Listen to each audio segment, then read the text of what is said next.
Hello, everyone, and welcome to the Release to Rise podcast. I am your host, Kate Patraw, and I'm very excited to talk to you this week about something that is a skill set I've been working on since I was born. So, buckle up, friends. It's going to be an interesting one. Every day I work on this to better my relationships, and I don't want you to struggle like I have. And I feel like since I've started to recognize this and have this become in my awareness, my relationships have strengthened. When I was polling everybody on Instagram to see what they wanted to talk about, it was kind of a dead race between certain topics. When I then intuitively looked in to say, okay, based on these topics, what do people need to hear? What would they benefit most from? This was a 100% match.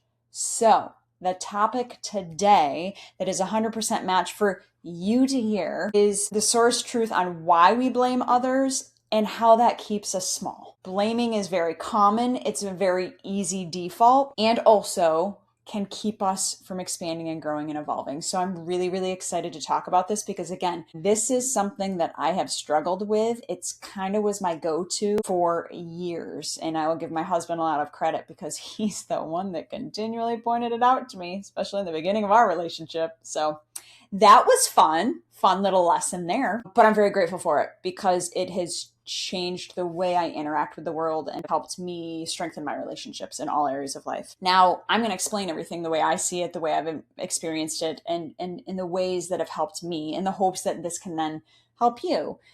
Because if you're listening to this and if you're drawn to this, that's not a coincidence. As I always tell you guys, there's a reason that you're drawn to something, whether it's this podcast, whether it's a certain person, whether it's listening to a certain episode of something or a book, reading a book, whatever it might be. If you're drawn to it, it's because there's something in there for you or for someone in your life to know, learn from, to help. So today, to really tackle the source truth of why we blame other people, and then really recognizing how it keeps us small, it's a game changer. Because if we can stop, or in my case, if I can just help dissipate or decrease the amount of blame that I immediately feel, then it will strengthen your relationship because blame can really crush relationships. It can really hurt us. So that being said, let's get into it. When I think about why I blame, again, if I did that, then that would be putting blame on something. But if I think about growing up and what I was modeled and that type of thing, blame was very much a part of things. And I think it's a normal human experience. Often when I was in a place of blaming someone, and I'll give you guys specific examples, but when I was in a place of blaming someone, it's because I was looking for something externally to help me feel better.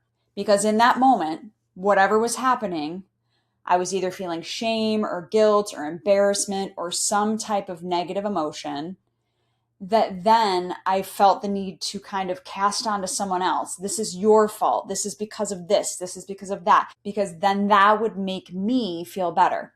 Again, I was relying on something external, which as we know, if we rely on something external, whether it's an action, a person, a thought, or whatever, if we rely on that, that's never going to fully heal us. It's never going to give us what we're actually looking for. It's like putting a Band-Aid on a huge laceration that needs stitches. You know, the Band-Aid's not going to do anything.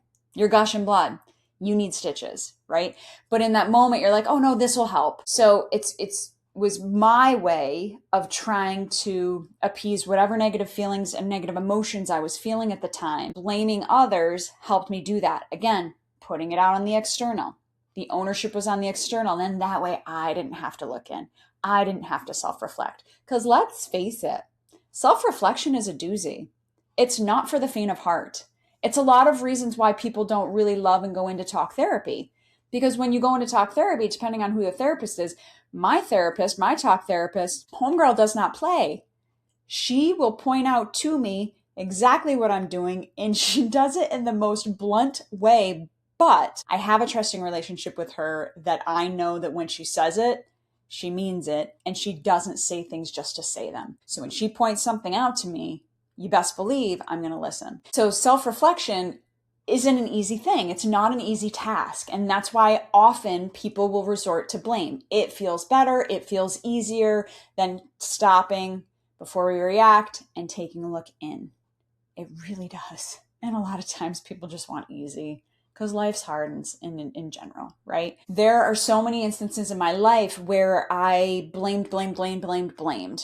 And when I was preparing for this episode, I was really thinking about it and I thought, well, damn, I mean, really, it was my go-to. It was my default mechanism. When I was feeling crummy about myself, I would say, okay, who can I blame for this? And I don't think I actually had that verbal dialogue of who can I blame for this, but that was almost the automatic response. So I'm going to give you some examples of when I did that. And I'm also going to talk to you about some of the energies that I released on myself and some friends that kept us stuck in the blame game, because blame will significantly and negatively impact our relationships. I remember when I first met my husband, and the first few months, everyone's perfect. He can do no wrong and I can do no wrong in his eyes. And then once all the chemicals that are firing from all the excitement of meeting someone, once that dissipates and you start to actually get into the real meat of the relationship, like what you really are.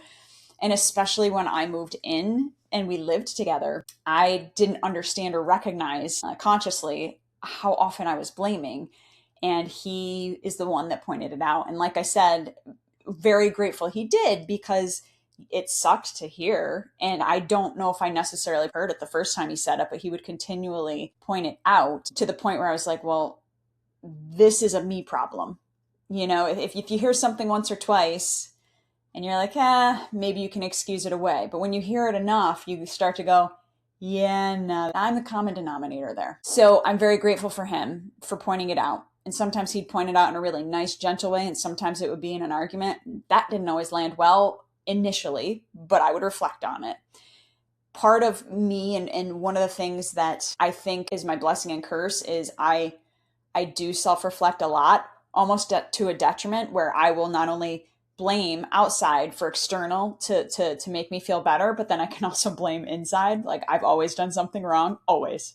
It's the funniest thing. And again, it's a blessing and a curse, because let's say I'll be in a Legree Pilates class and they'll be talking about form.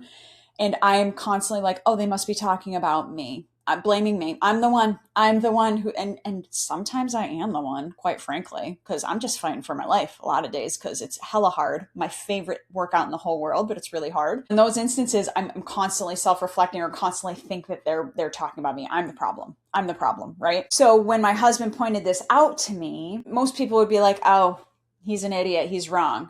No, I'm the problem. So in a way that helped me in this instance, because then I self-reflected on what I was doing in my relationship and how it was affecting our lives, because it really was negatively impacting not only my romantic relationship, but friendships and then work colleagues. Blame is a significant relationship pattern that I see all the time that negatively impacts us.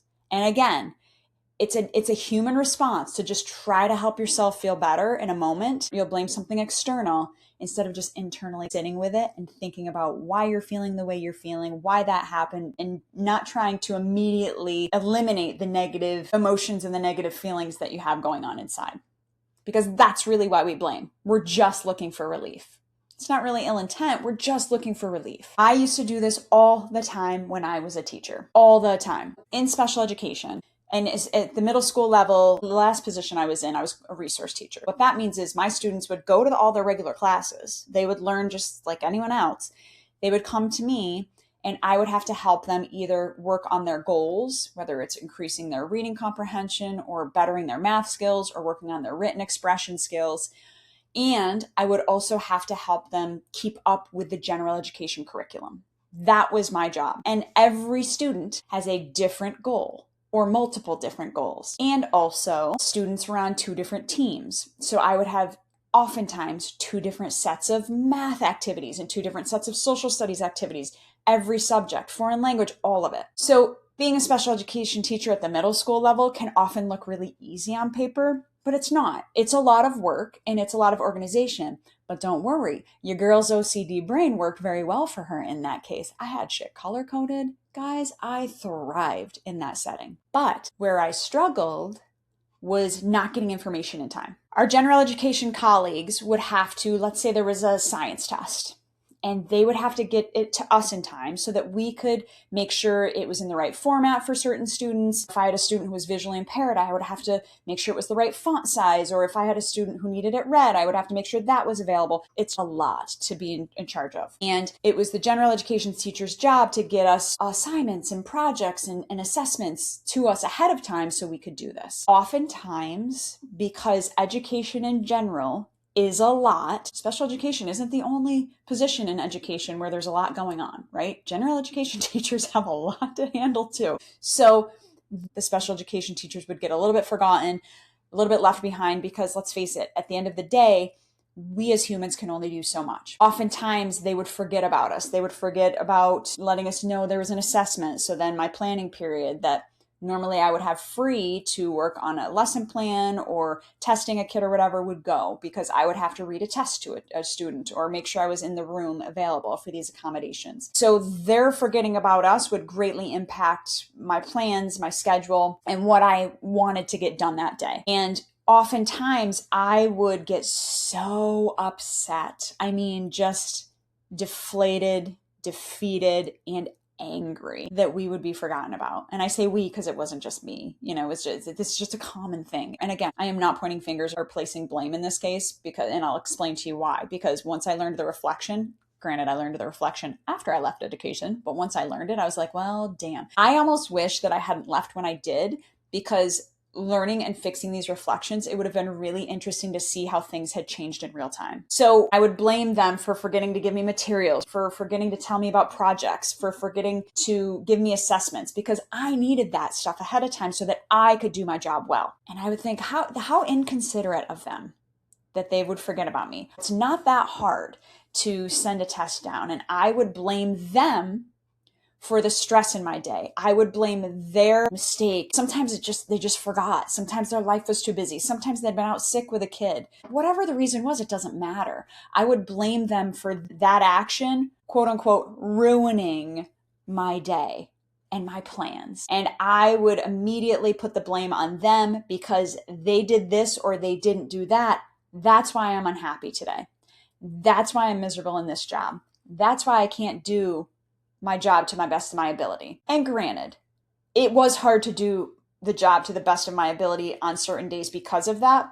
But 9 times out of 10, once you're in the profession for a long enough time, you can knock out a test accommodation. You can make adjustments. You just go with the flow with life. And typically that's what I would do. But there would be these moments where I would just get so irate, and then I would blame them, my colleagues, on my mood and my happiness and my stress. Now, keep in mind, I would not actually voice this blame. This would all go on in my head. Sometimes I would bitch about it to my special education colleagues because, we'd all kvetz about it because we're like, oh, this is so frustrating. And that part of that is normal. But I would never outright blame. But in my mind, I was placing the blame on something external. I was placing it on their actions, which is kind of crazy because I'm giving them so much power over my stress and my happiness within my own position as a teacher. But regardless, that's what I did. And so then let's say one of them would come down to say hi, check in, or they'd stop by to make sure I had something or whatever. And my mood and my openness to that relationship was drastically different because I had blamed them for my stress and for my happiness or unhappiness or frustration or whatever the negative emotion was. I would blame them for that at my job. And so that pattern greatly influenced my relationship with several of my general education colleagues. And that's not to say there was always conflict or anything, but it very much impacted how I would not only approach the relationship, but interact with the relationship, how I valued the relationship, and the stories that I told myself about what they thought about me. Because the stories I told myself about what they thought about me were all fabricated in my mind. When instead, if I had really understood this concept of really taking radical responsibility of what they were reflecting to me, I would have realized that their actions are simply their actions and they mean nothing about me and they impact nothing about my position in regards to how I feel. I'm the one in control of that. I'm the one who can choose joy. I can choose to have joy or I can choose not to have joy. And that came into my lexicon on my last energy session with my own practitioner before I went out on my own. One of the things she pulled in a body code session was that joy is a choice. It's not a feeling, it's a choice. And I was not choosing joy every day. Instead, I was blaming it on these other teachers who were not getting me something in time. And then if they didn't, poof, there goes my joy. When in reality, what was really happening is they were providing me a reflection where I could have learned from that. And I didn't understand that at the time. Because what happens in relationships is that people will reflect to you how you feel about yourself in an area of your own life. And it has nothing to do with them. They're just there as a mirror, reflecting it to you. So for example, if the general education teacher didn't give me the test in time for me to fix it for the kids and make it so that they could take it on time when it was scheduled for them to take it, I would feel invisible to the general ed teachers. I would feel taken for granted. Now, did they actually not see me? Or did they actually take me for granted? No, I don't know that.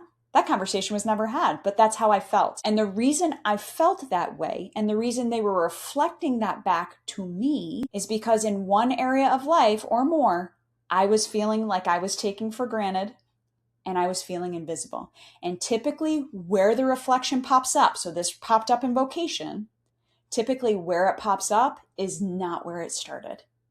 It starts in a different area of life. And if I had had this intuitive skills that I now have, if I had had it then, I could have looked and said, oh, I feel taken for granted in my family. I feel taken for granted in my relationship with my husband, or I feel taken for granted as a stepmom, or I feel taken for granted wherever I was feeling taken for granted. Then I could have addressed that.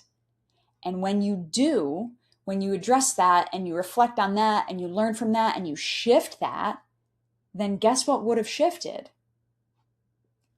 The actions of my general education colleagues, because they wouldn't have forgotten about me.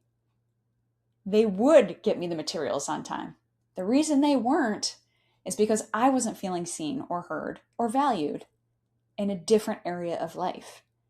And here I'm blaming them. I'm putting all of my power, giving it over to them and blaming them for my unhappiness, my lack of joy, my stress, my frustration. That's on me. You got to take radical responsibility for that. If I had taken radical responsibility for that, I could have shifted it in real time and seen how the actions around me would shift. But blame is the first thing we go to. It's what's convenient. It's what's easy. And it prevents us from evolving and growing. Because in those moments, I stayed small. I stayed small and I stayed miserable. And then that would impact my romantic relationship.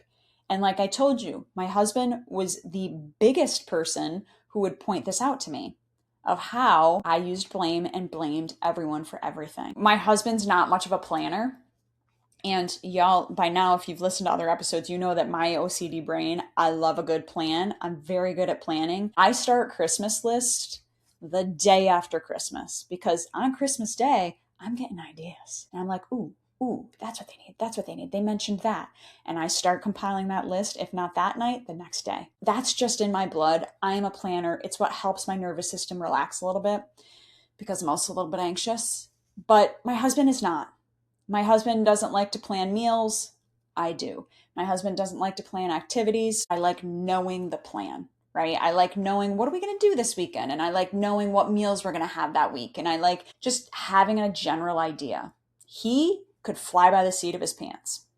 And that's okay with him. When I get stressed because we don't have a plan, guess who I used to blame? Him. I'd be like, well, I'm stressed and anxious because you can't make a plan about our day. And he would look at me and say, well, why is it up to me? Why don't you make a plan? Oh, well, shit, never thought about that. I was completely putting my stress and my stress response and the anxiety I felt for not having a plan, instead of me dealing internally with my own shit, I would blame it on him. I would lash out. I'm stressed because of this. Why can't you be a planner? I just want to know if we're going out to eat tonight. And some of that, especially with food, some of that is from the disordered eating past. I like to have a plan because then I can talk to myself and let myself get comfortable with the food I'm going to eat. That's just a tool. That's just a tool I have. So planning in that sense worked for me. But that's not always reality. It's just not.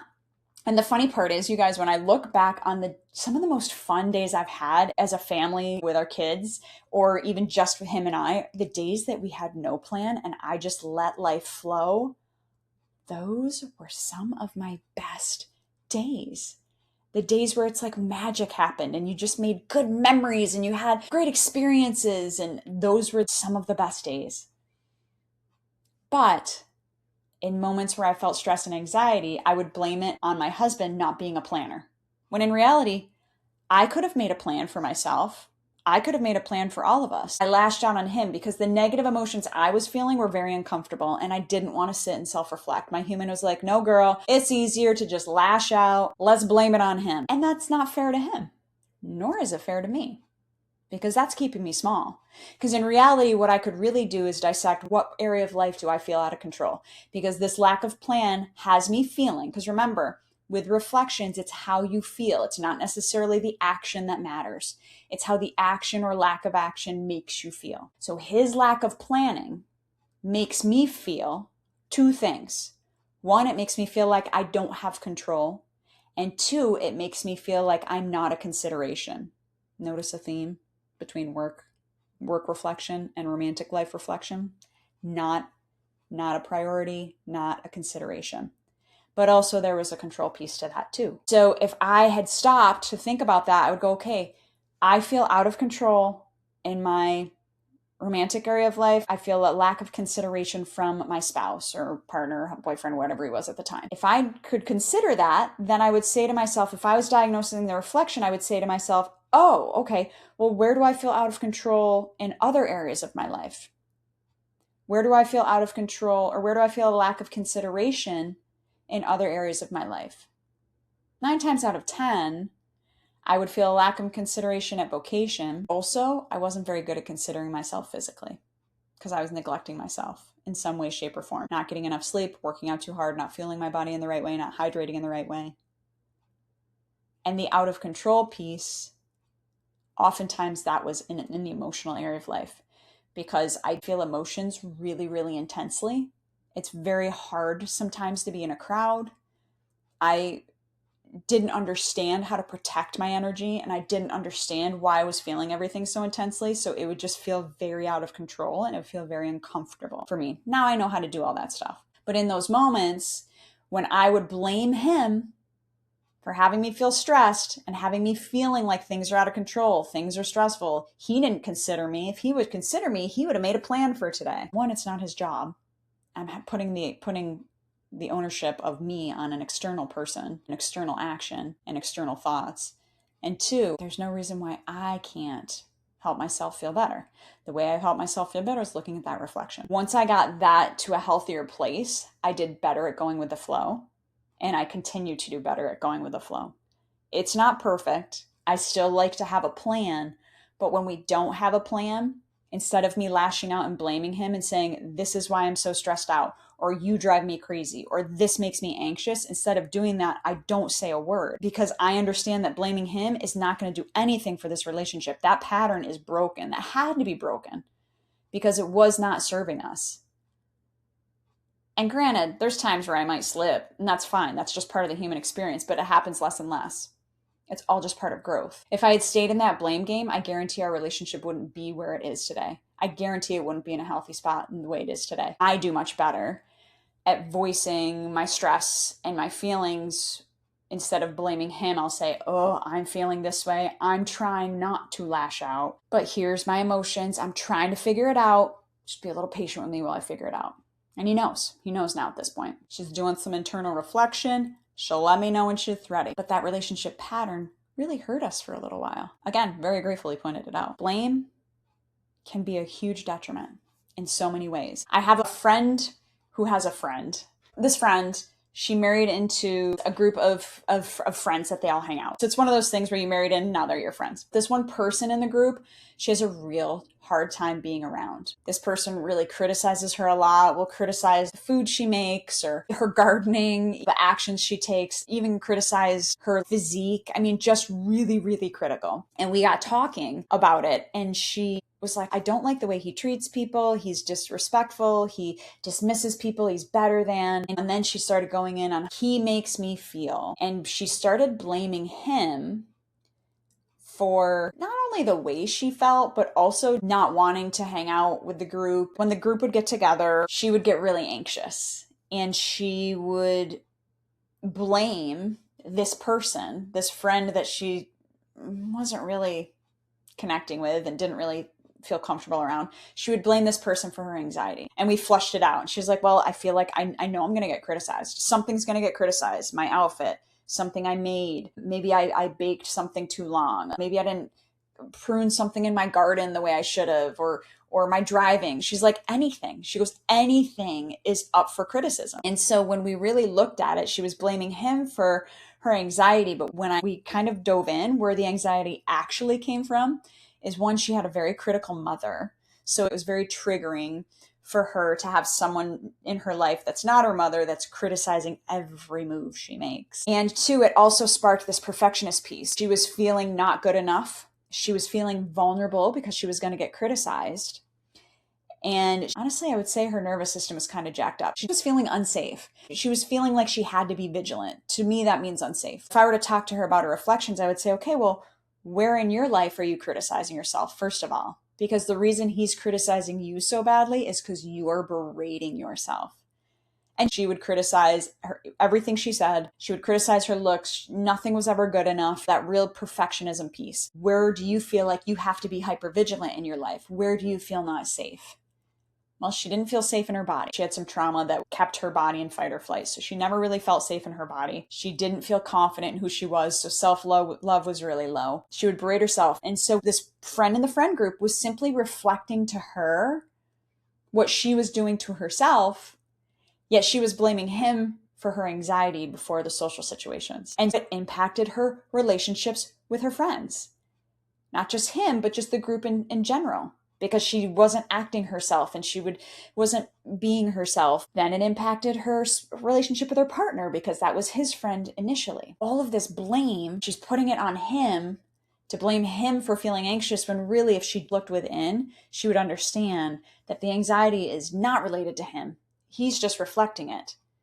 The anxiety is in all different areas of life, where she's feeling out of control, where she's feeling less than, where she's feeling not good enough, where she's feeling vulnerable. It's kind of like if you had a boat that had a hole in it and you're starting to sink and the boat's taking on water and you just start bailing the water out. You're like, this is going to work. Bail the water out of a leaky boat.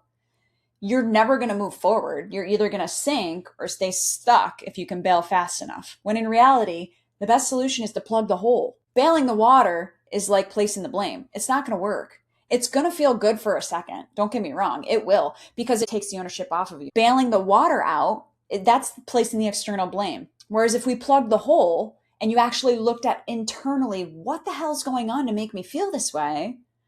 Then if you plugged the hole in the boat would rise and it would move forward. But if we keep bailing that water out, we're just going to stay stuck. Either that or we're going to sink.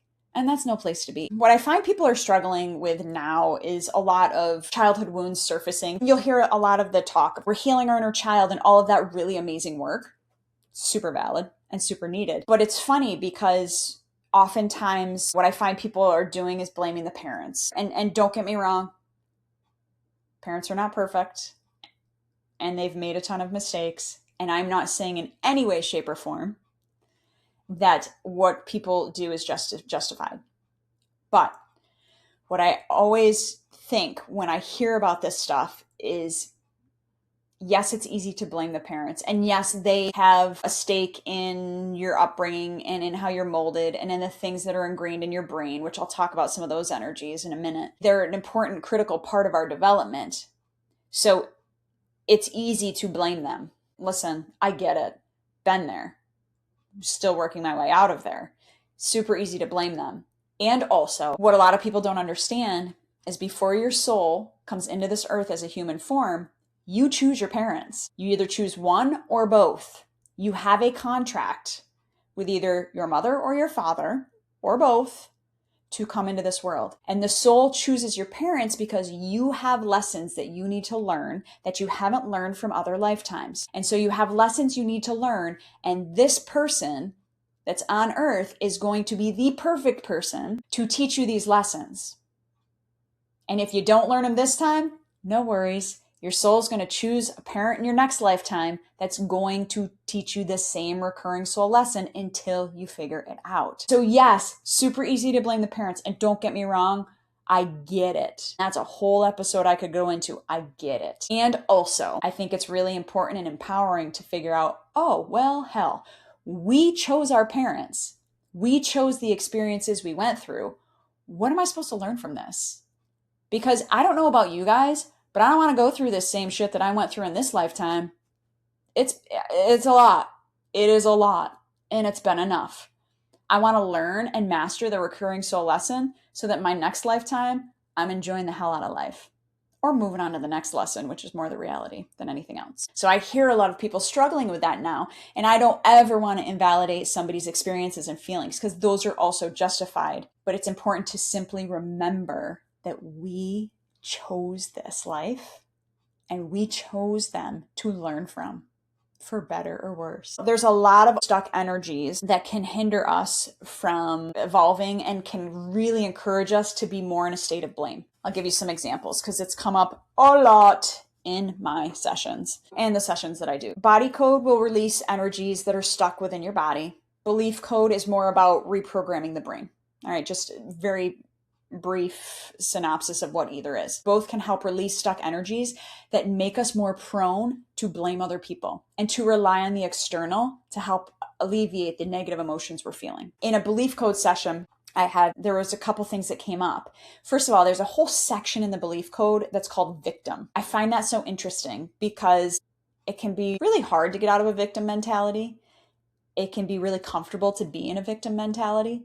I know that I was really comfortable there. It's that blame thing, but it's going to affect the relationships we have if we're in the victim mode. Now, this area of belief code is very much related to our root chakra. And when we have these energies stuck and this programming within our brain, it can throw off our root chakra. Now, our root chakra helps us feel safe and supported and grounded. When we take on the victim mentality or when we blame in relationships, we're roughing up the root chakra so you don't feel as safe, you don't feel as supported. Releasing these energies and reprogramming your subconscious will help bolster that root chakra so you do feel better. What's also interesting is this area is associated with ovaries, testes, so our reproductive system and our skeletal system. It's interesting to me that if we can release the victim mentality energies, it can also help us feel safer in our body so that we can reproduce. Not a coincidence, right? We talk about safety all the time. If you don't feel safe, you're not going to feel safe enough to create a child, grow a child, and birth a child. One of my limiting beliefs was it's everyone's fault.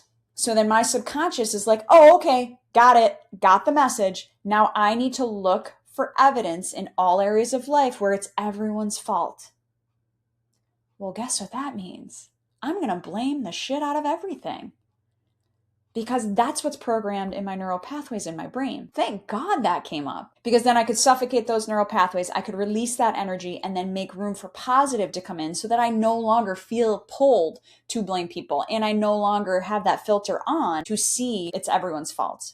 Once I release that energy, that filter toggles off. And now it's like, oh, I don't see that anymore. There's this other thing in body code that I had called post-hypnotic suggestion. Now, body code releases stuck energy in the bodies. All different types of stuck energy. It can be anywhere emotional, it can be toxins, pathogens, organs, glands, you name it. We can release it. But essentially what this post-hypnotic suggestion is, it's an energy that comes from the outside. It's similar to a limiting belief, but it's not. It comes from the outside world and it gets stuck within our field.